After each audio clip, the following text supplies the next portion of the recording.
بسم الله الرحمن الرحيم Bismillahirrahmanirrahim. Alhamdulillahi Rabbil Alamin. Wa sallallahu wa sallam ala nabiyyina Muhammad wa ala alihi wa ashabihi ajmain. Alhamdulillah, pagpapatuloy natin ang syar o paliwanag ng Sahih al-Bukhari hadith, ang isa sa pinaka alam natin mapagkakatiwalaang aklat pagkatapos ng Quran ay ang aklat na Sahih al-Bukhari. Kaya napakaganda sa isang Muslim na pagsikapan natin itong pag-aralan. Kung hindi man natin mapag-aralan ang buong Sahih al-Bukhari, makikita natin ang tartib ng Sahih al-Bukhari. Inuuna ng imam ang pinakamahalagang bagay na dapat pag-aralan ng isang Muslim. Halimbawa, Kitab al-Iman. At alam natin na ito ay pinaliwanag na natin. Tapos natin ang Kitab al-Iman. Nasa Kitab al-Iman, kasama dyan ang lahat ng arkan. Arkan ng Islam, arkan ng Iman. Ipaliwanag natin yung buong Kitab al-Iman. Pagkatapos, mapansin natin ang isinunod ng Imam Rahimahullah. Pagkatapos niyang ipaliwanag ang Kitab al-Iman, isunod niya sa ating Kitab al-Ilm. Palatandaan na napakahalaga sa isang Muslim na pag-aralan ang mga susunod na kailangan na meron siyang kaalaman bago niya talaga puntahan ang lahat ng mga masail o mga masala ng umur ng kanyang din. At inshallah, Abu Adam, may medyo idagdag mo yung na-miss natin kanina sa Hajj. Bismillah. Ano ba yung mayroon tayo na kanina sa Arafah at saka sa Mina. Musdalifah at saka sa Mina. Musdalifah. Ganon din sa Arafah.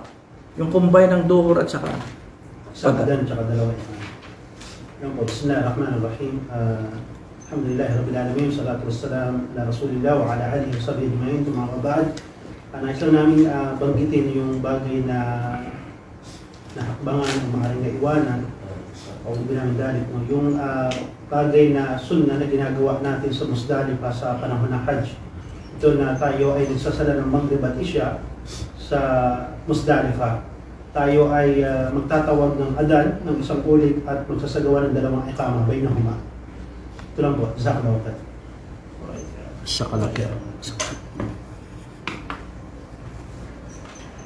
Bismillah, alhamdulillah, wa salatu salam ala Rasulillah. So sabi rito ng Imam Rahimahullah sa kanyang pagpapatuloy ng Kitab al-Ilm, Babu ma ja'a fil ilm. Ang kabanata o ang bab ma ja'a fil ilm, kung ano dumating sa atin magmula sa kitab at saka sa sunnah tungkol sa ilm. At kapag tinutukoy natin ma ja'a dito, kung ano ang dumating sa mga Muslim, sa ating mga Muslim, wala ibang pagmumula ng ating kaalaman maliban sa dalawa na yan. Walang ibang pagmumulan, hindi darating ang kaalaman magmula lang sa dalawang masdar. Walang ibang masdar ang ilm ng Islam maliban lamang sa kitab at saka sa sunnah. Ang tinutukoy natin dito, Quran at saka sunnah. Quran at saka sunnah. Kaya kapag ang lagi nababanggit ng Allah Subhanahu wa Ta'ala at ng Propeta Muhammad sallallahu alaihi wasallam ay ilm, ang tinutukoy dito ilmu syar'i. Hindi dito tinutukoy ang umur at dunyawi. Ang padila na halimbawa nabanggit natin na nagdua, inutusan tayo magdua na Rabbi zidni ilma. Ang tinutukoy dito ang ilm syar'i, syariah, tungkol sa syariah. At saka yung kadakilaan ng isang alim. La yastawi, hindi magkahalintulad ang ulama ang ulama at ang isang hindi ulama.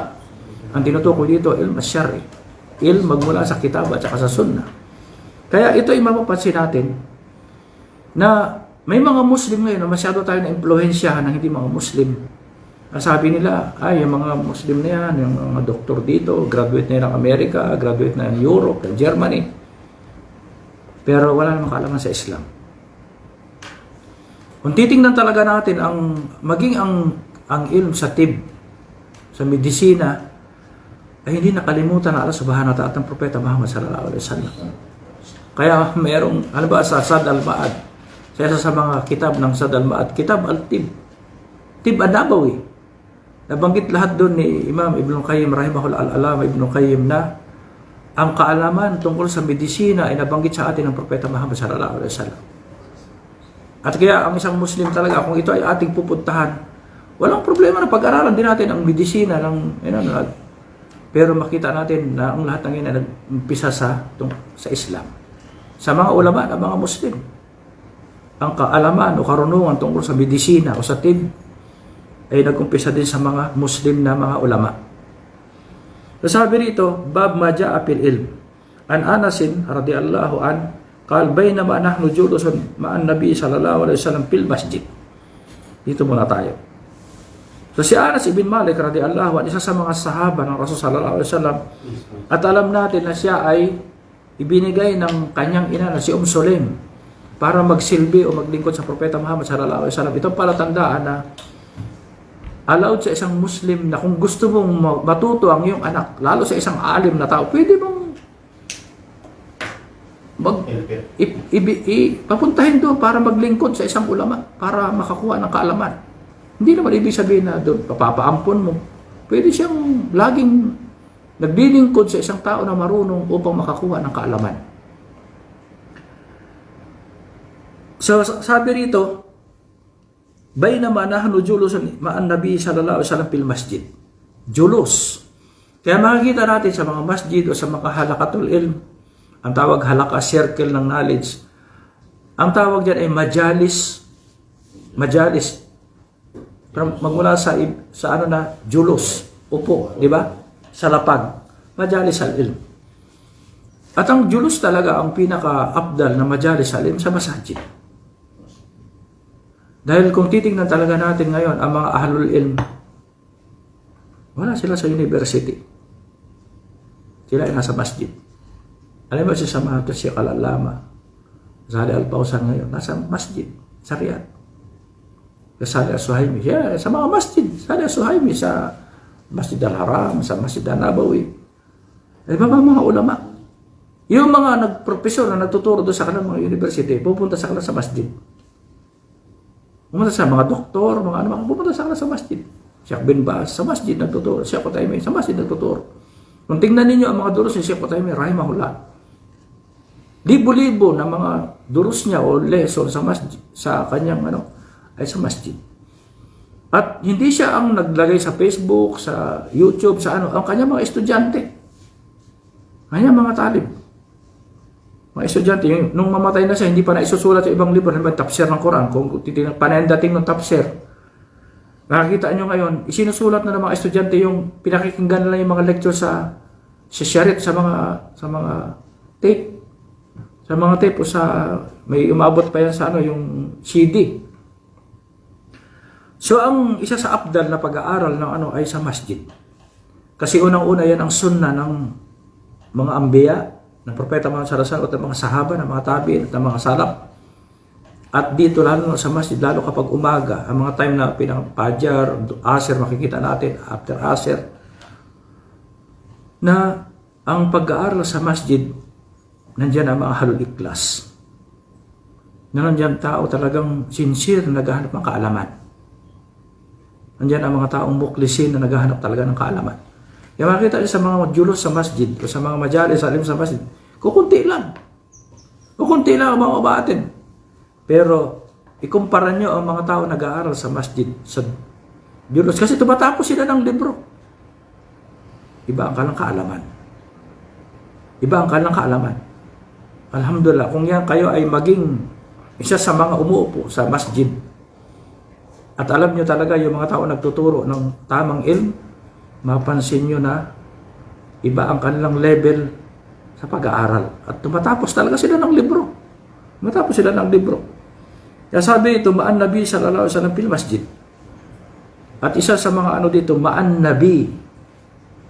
Ang mga tao, ang pinakamaganda talaga hanggat maaari kung tayo mag-aaral, kung tayo may kakayahan na makinig ng Arabic o mintindi ng Arabic, puntahan natin ang pinakamarunong na tao. Ang pinakamarunong na tao. Alam ba sila, Imam Al-Bukhari, noong panahon nila, hinanap talaga na si Imam Ahmad. Si Imam Ahmad, pinuntahan niya si Imam Asyafi. Si Imam Asyafi, nung siya, pumunta rin siya kay Imam Ahmad. Si Imam Malik, umupo siya kay Imam Abu Hanifa. Si Imam Abu Hanifa, umupo kay Imam Malik.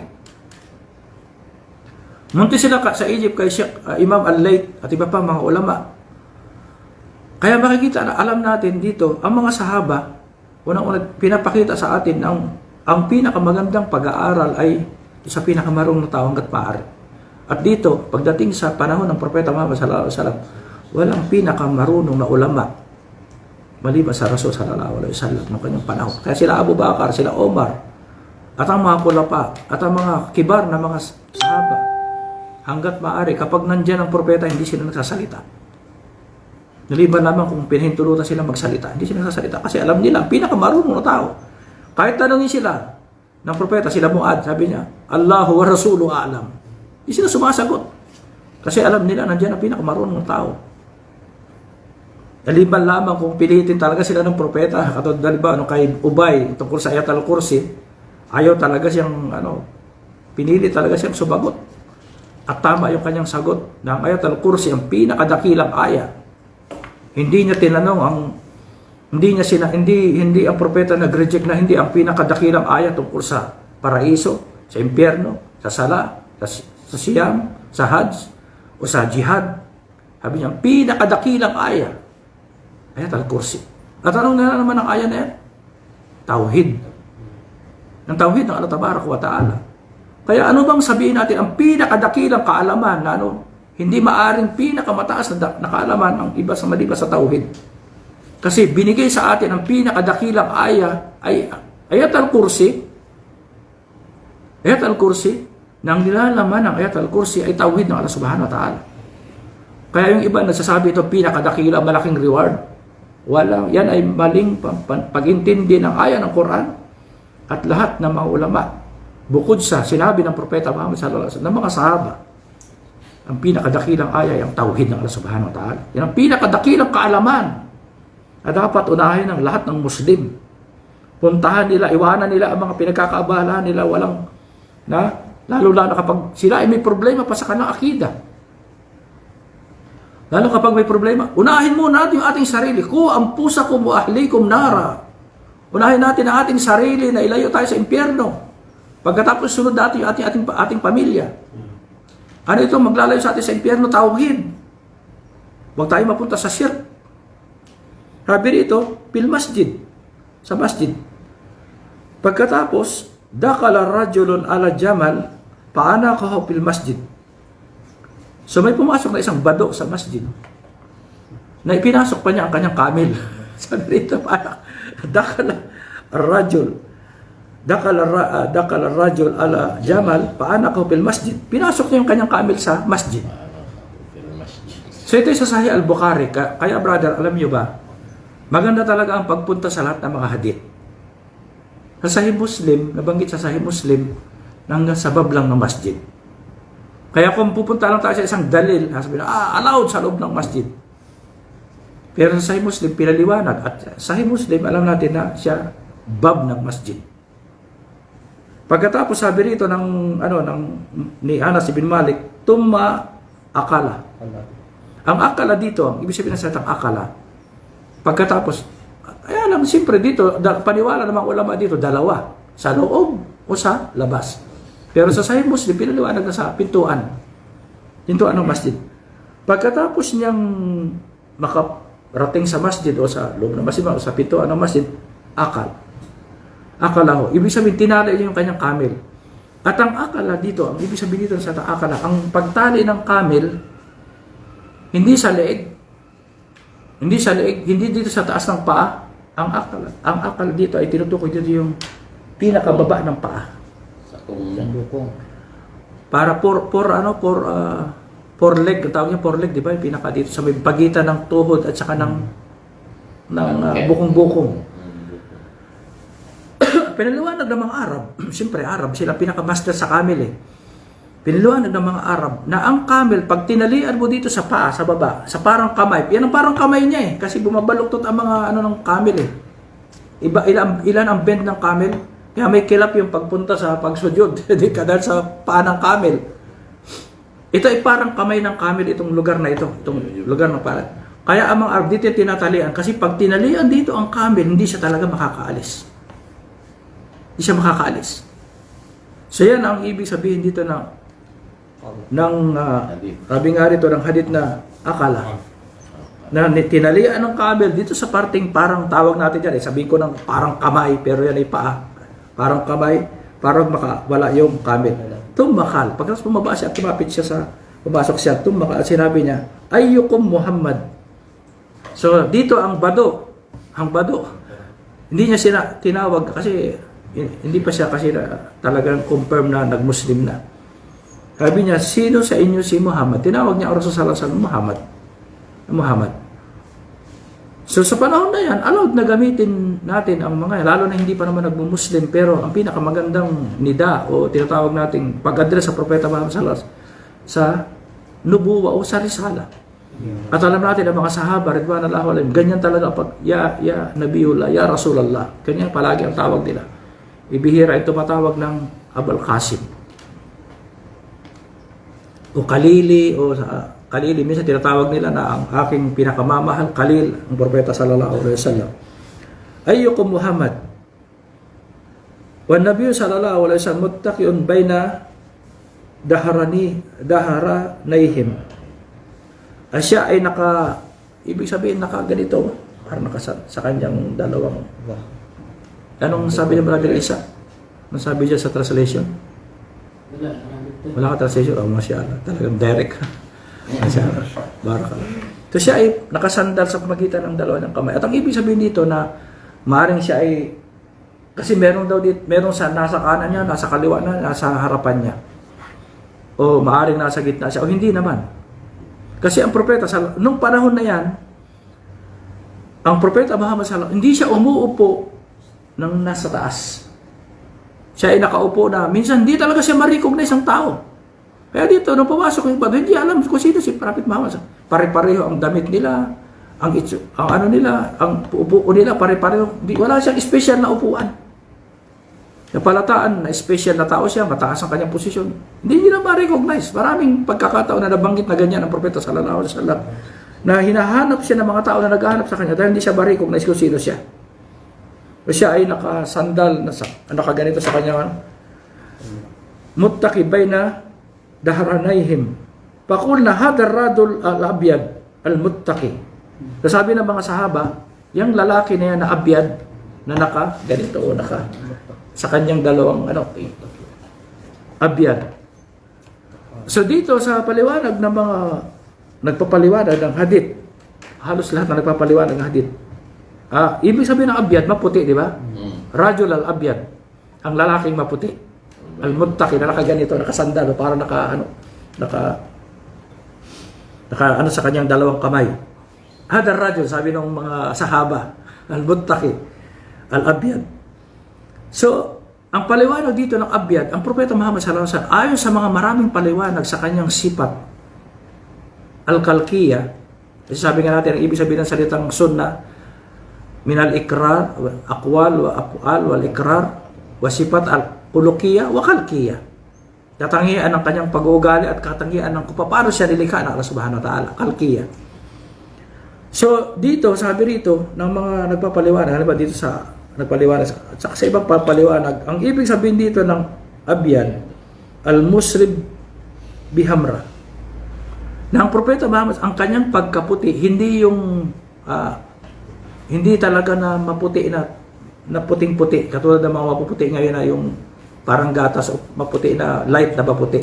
Sabi nito ay musrib at al-hamra, mapula. Napalatandaan talaga ayon sa mga napaliwanag ng mga nagpapaliwanag na ang dito pwede tayo magpaliwanag, may dalil eh. Kasi yung iba minsan pinapaliwanag ang propeta sobra-sobra ng exaggeration na minsan para lang maglugod yung tao at umiyak yung tao sa kagandahan ng ito, may dalil tayo, binabasa natin yung hadith. Na ang ibig sabihin ang propeta na ang kanyang kulay ay medyo mapula. Maputi siya na mapula. Ahmar. At yan ang palatandaan talaga na ang Propeta Muhammad sallallahu alaihi wasallam pinili siya, inilika ng Allah subhanahu wa ta'ala sa pinakamagandang hubog, anyo at kulay. Siya ay pinakamagandang tao. Sallallahu alaihi wasallam. Siya ay pinakamagandang tao. Sa kulay, sa itsura, sa ang kanyang mukha, nagliliwa, lahat ng bahagi ng. So yan ay bukod sa, yan ay palatandaan ng Ahlul Jannah. Ahlul Jannah.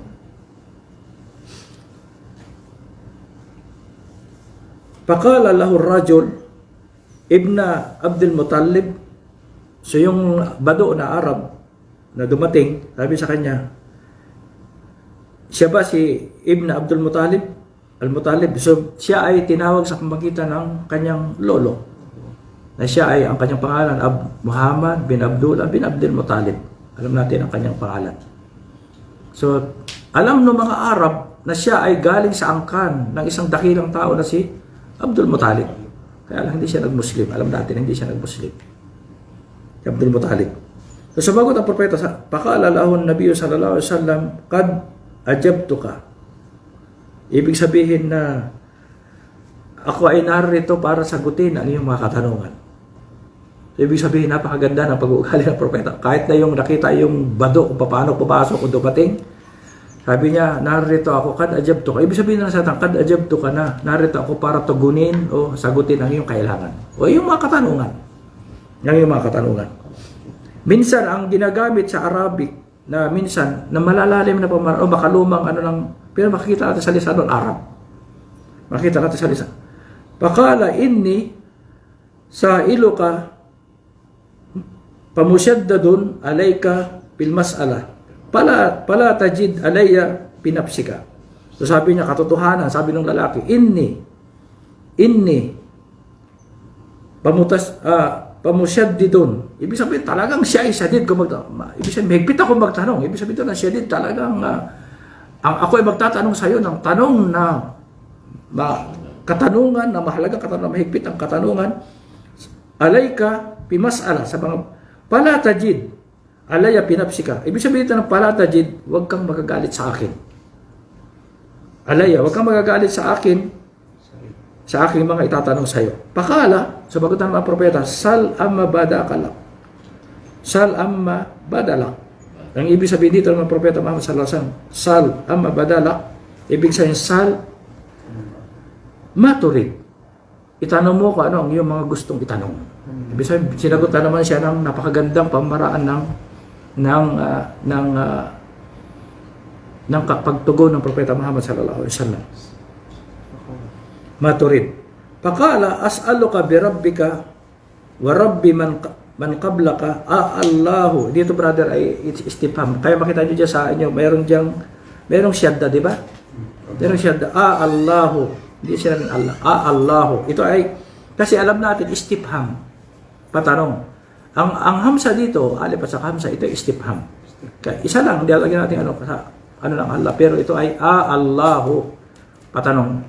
Alam natin, ang katumbas ng hamsa na yan ay hal, di ba? Hal, Allah, di ba? Ganyan. Patanong, hal. Pero dito, katumbas ng hal ay Allahu. Sabi nga rito ng lalaki, Allahu. Arsaluka ilan nas kullihim. So itong kanyang katanungan, unang katanungan niya, sinugo ka ba ng Allah subhanahu wa ta'ala sa lahat ng tao? Sa lahat ng tao. At alam natin, ang propeta Muhammad sallallahu alaihi wasallam, siya ay rasul sa lahat ng tao. Sabi nga sa, inni rasulullahi ilaykum jami'an. Inni rasulillah ilaykum jami'an. Sabi ng propeta, ako ay sinugo sa lahat ng tao. Sa jinn at saka sa ins. Jinn at saka sa ins. Sa Sahih Muslim, ang unang tanong ng lalaki, sabi niya, man khalaqa as-sama. Sa Sahih Muslim, sino ang lumikha ng langit? Bago niya itanong ito. Man khalaqa as-sama. Sabi ng propeta, Allah. Man khalaqa al-ard. Sino lumikha ng lupa? Sabi niya, Allah. Man khalaqa al-jibal. Sino lumikha ng kabundukan? Ito tinanong lalaki, desierto. Tatlong ibig sabihin, isa sa pinakamalaking aya ng Allah subhanahu wa ta'ala, langit, saka lupa, saka bundok, na lagi nakikita ng mga tao kapag sila naglalakbay. So pagkatapos itinanong niya itong tao, ikaw ba talaga, pagkatapos sabi niya, ang Allah, pagkatapos sabi niya rito naman, na ikaw ba ay sinugo sa lahat ng tao? Sabi na, anong sagot ng propeta? Ang kanyang sagot ay, Allahumma na'am. Ito ang kanyang sagot, Allahumma na'am. O Allah. Ibig sabihin dito, by Allah, ang ibig sabihin dito ng Allah. By Allah, o na'am. Ako ay sinugo na Allah subhanahu wa ta'ala sa lahat. Anshuduka billahi Allahu amaraka an tusalli salawatil kams bil yawm wa layla. Sabi naman dito, na ako ay I swear by Allah, ako ay anshuduka, ibig sabihin dito, billah, na ako ay Sumusumpa sa Allah subhanahu wa ta'ala na inutusan ka ba na magdasal o magsala ng 5 beses sa araw at gabi na 5 beses? Araw at gabi ng 5 beses. Alam natin na ang sala ay Fajar, Duhur, Asr, Maghrib, Isya. Ang Maghrib at Isya, ito ay layl, gabi. At ang Fajar, ito naman ay magmumula sa umaga hanggang sa 3 sala. Kaya laylawan, nahar, araw at gabi. So ganun din ang sagot ng propeta sa Allahumma na'am. Qal, anshuduka billah Allahu amaraka an tasuma hada syahr minas sana. Ikaw ba ay inutusan Allah subhanahu wa ta'ala na mag-ayuno ng isang sa buwan, hada syahr, dito buwan ng Ramadan, bawat taon? Ganon naman sagot. Qal, Allahumma na'am. Qal, anshadtuka billahi Allahu amaraka an ta'quda hadhihi sadaqa min agniyaina fataqsimaha ala fuqara'ina. Qala an-nabiy sallallahu alaihi wasallam, Allahumma na'am. Ganon din tinanong siya tungkol sa saka. Ang ibig sabihin nito ng sadaqa ay saka. Min agniyaina, magmula sa aming mga mayayaman, at ito ay i-divide, pataksimuha. Taksim, ibig sabihin i-divide, hati-hatiin o distribute ala fuqara'ina sa aming mga mahihirap. Palatandaan ang saka. Nang saka, hindi ito kinukuha sa mga mahihirap. Min agniyaina. Ganon din sa hadith ni Muad. Hadith ni Abdullah ibn Abbas. Patuqadu min agniyain, paturaddu ila fuqara'ihim. Sa ibang hadith. Na hindi katulad ng ibang religion, pati pulubi, kukunan ng ano. Pati pulubi, at pinipilit pa yung mga pulubi kapag ikaw, may listahan pa sila, yung mga, sa ibang, sa Islam, patuqadu min fuqara'ina. Kukunin sa mga minagniyain na sa ating mayayaman, at ito ay bibigay sa mga ay hirap, hindi sa mayayaman. Hindi sa leader ng mga simbahan, ng mga nakita natin, nakalang mga kasuotan, ang nagaganda, ang tirahan, mga sasakyan, hindi sa kanila ibibigay. Ibibigay na naman sa mga pukara, kung ano nabanggit na Allah subhanahu wa ta'ala sa aya ng saka sa surah At-Taubah. Pero lagi nangunguna ng pukara at saka masakin.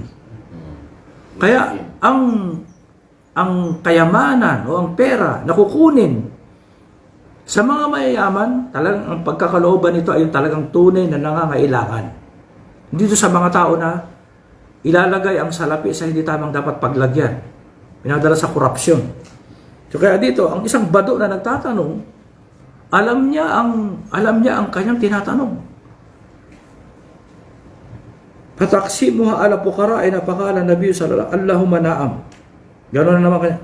Faqala ar-rajul amantu bima ji'ta bi wa ana rasulun min wara'i man wara'i min qaumi. Sabi niya, ako isinugo na aking mga tao sa aking lugar. Sa aking lugar, ako isinugo. Ang ibig sabihin dito ng rasul, siya ay ipinadala ng mga tao sa kanyang lugar para alamin kung sino talaga yung propeta na yan. At kung yung propeta na yan, yan ba talaga ang kanyang katuruan, totoo ba talaga katulad ng katuruan ng mga propeta noong una?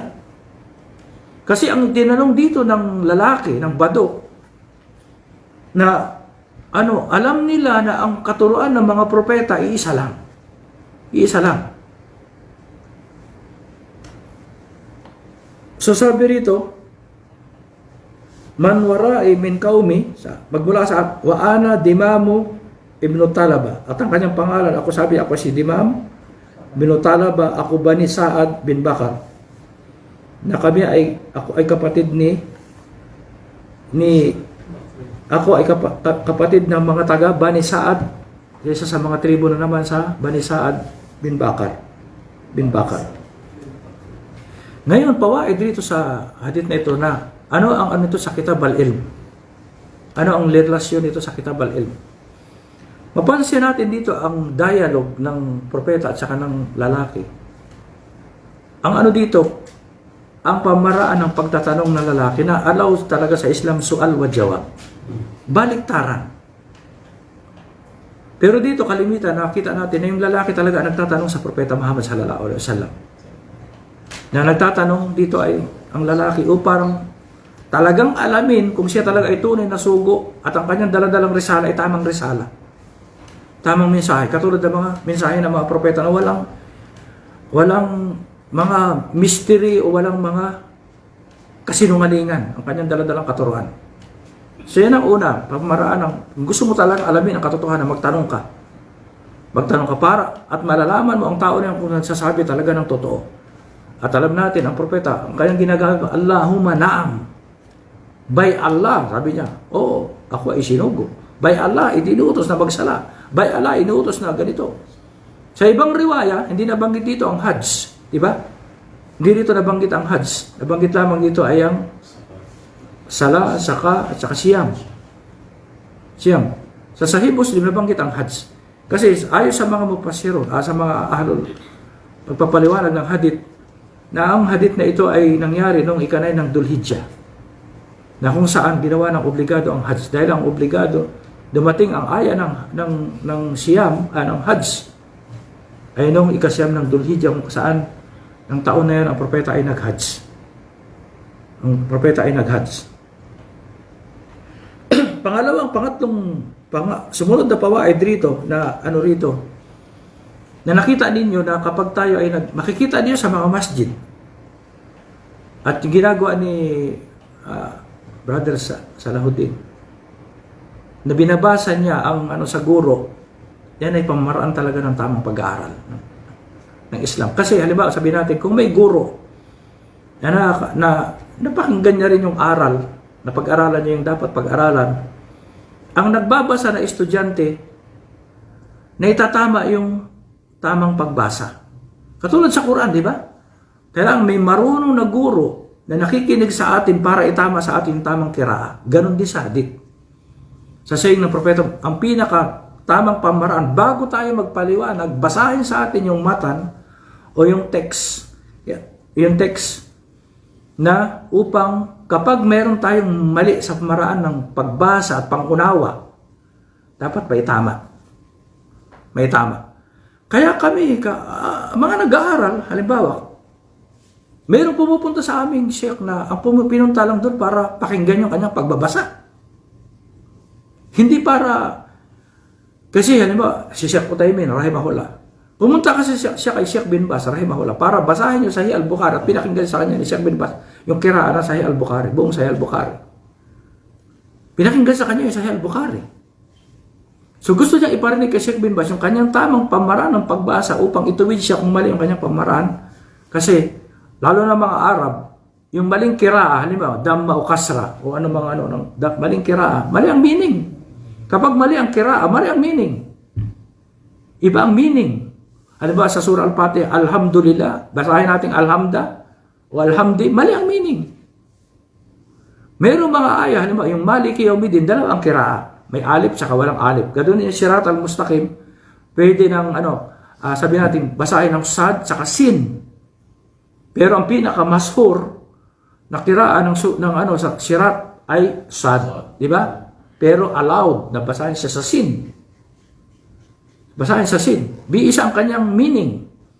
So kaya ito ay isa sa pamaraan ng pag-aaral na ang isang Muslim, napakahalaga talaga ang pag-attend sa guro. Pag-attend sa guro, lalong-lalo personal. Kaya makita natin ang mga ulama natin, naglalakbay talaga sila si Imam Al-Bukhari. Pupunta sila kay Imam Ahmad para basahin, pakinggan kung anong paliwanag, pakinggan paano ang tamang kiraa. Tamang kiraa. Kasi para maintindihan at maipasa din natin ang kaalaman kung ano ang kaalaman na dinala talaga ng propeta. Paano binasa ng propeta at paano ipinintindi ng propeta sallallahu alaihi wasallam sa mga sahaba.